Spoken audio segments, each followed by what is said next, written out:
Kapag pumupunta kami sa Manukan, hanggang dito lang kami. Dito lang kami nagpa-park ng sasakyan. Ngayon, itatry ni Jayfer na ipasok ang sasakyan hanggang dun sa may gate ng Manukan. Dito pa lang sobrang sikip na ng iskinita. Kaya dahan-dahan lang ang pagpapatakbo ng sasakyan para hindi sumabit sa mga bakod. Ngayong medyo mainit pwedeng dumaan ang sasakyan dyan, pero pag tag-ulan ay hindi po pwede dahil maputik sa daanan na ito. May umaagos kasi ditong tubig na galing sa sapa. Kaya medyo malubak dito sa banda rito dahil yan sa mga dinaanan ng tubig. Pag tricycle ang sinasakyan ko, kumakanan na agad kami dito. Pero ngayon, dumiretso kami, pantay pala ang daan dito. Yung ibang buyer namin na may dalang sasakyan, dito lang nagpa-park tapos nilalakad na lang nila papunta sa farm namin. Dito kami kakanan sa may likod ng lote na ito. Yun nga lang, matataas ang damo dyan dati, kaya ang ginawa ni Jayfern, pinatabas niya kay Richard para makadaan lang ang sasakyan. Ngayon lang ako nakadaan dito, pantay pala ang lupa dito, hindi bako-bako. At itong dinadaanan namin ay diretso na sa farm. Madadaanan nga lang yung dating sinasaka ni Richard. May mga pilapil yun, kaya ang ginawa ni Jayfern ay pinatanggal muna ang pilapil para makadaan ang sasakyan.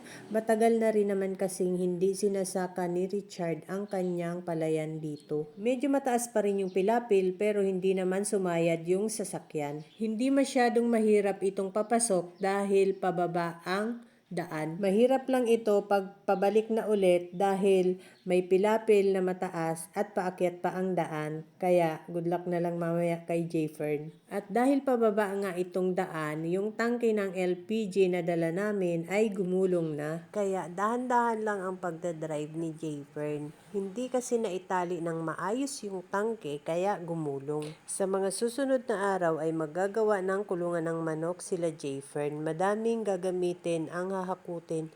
Kaya naisipan niyang gumawa ng daan papunta dito dahil pag walang daan, malayo ang paghahakutan.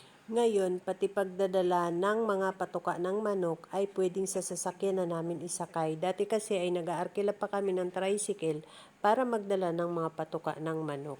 Dahil kawawa naman ni Richard pag dun pa sa bukana maghahakot ng mga sako ng patuka. Masakit sa baywang. Akala ko hanggang dito lang ang sasakyan dahil may kanal dyan na dinadaanan ng tubig galing sa sapa. Pero naipasok din hanggang sa may tapat Si ng gate. Richard. Hanggang dito ang sasakyan. Oh. Yes. Ano ka dito? Di ayos? Ayos na Chad, hanggang dito na. May dala akong gas. Gas. Yung sa Ayan. Gumawa sila ng daan doon para dito ang sasakyan.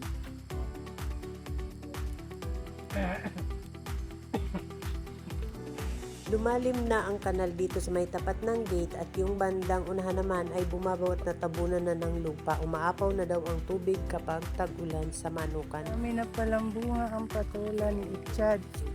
Ayan. Ayan, sige. Ngayon mo lang nakita yan? Pero pa sa ulangan ko. Ah, Ulangan ko.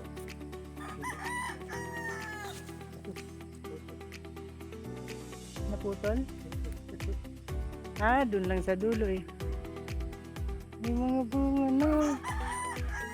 Nakakatuwa. Maliliit pa lang Maya-maya ito. Pagka Chad, ititinda natin doon sa kain tulog. Ay, ito pa meron din dito.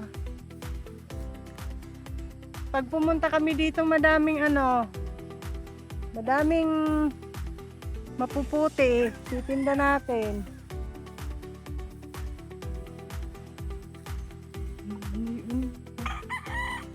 Dami na palang bunga, palibasa. Dilim lang pumunta ako, hindi ko na nakita. Ay, ito pa may malaki dito. Ito pa. Sinungkit na din ni Richard yung puso ng saging, dalhin ko daw pa uwi at igulay ko.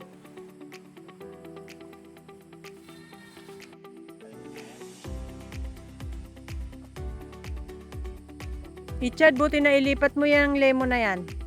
Yung anditong matapang.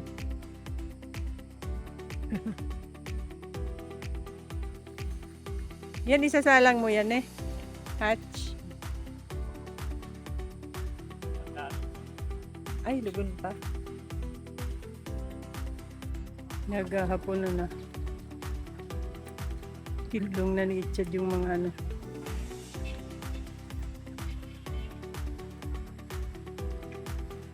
Mga babae lang ang nandito sa labas. Pinulong yung mga cockerels.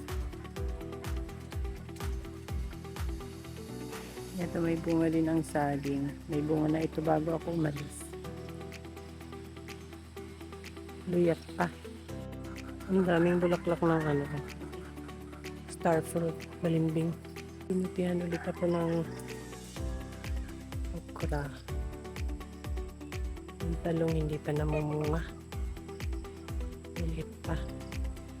Madami din ditong malunggay. At dahil nandito na rin lang kami, nanguha na rin ako ng mga dahon ng guyabano. 21 pieces na dahon ng guyabano ang kailangan ko. At pati dahon ng native na bayabas, 21 pieces din ang kailangan ko. Ilalaga ako yung kasama ng 13 pieces na dahon ng sambong at 2 perasong dahon ng pinya. Madaming health benefits ito lalo na sa kidney. Bago umuwi, namuti ulit ako ng kalamansi dahil yung unang kalamansing pinuti ko ay pinadala sa Cavite. Madami pa ring bunga ang kalamansi. Nung madilim na ay biglang umambon kaya umuwi na kami. Good luck kung makakadaan kami sa dinaanan namin kanina. At habang naglalakad kami dyan, binili na ni Jayfern si Richard na medyo babaan pa yung pilapil dahil medyo mataas pa. At ito na ang moment of truth. Wala akong imik dyan dahil hindi ko alam kung makakadaan nga kami. Paakit na kasi ang daan at may pilapil pang mataas. Dahan-dahan lang uli si Jayfern sa pagdadrive at mukhang malakas pang bumatak ang sasakyan at naiahon din kami sa pilapil.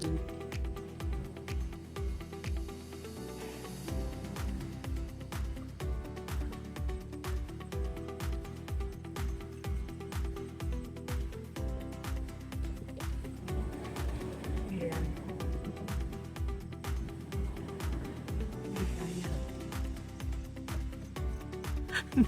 Nakalampas din.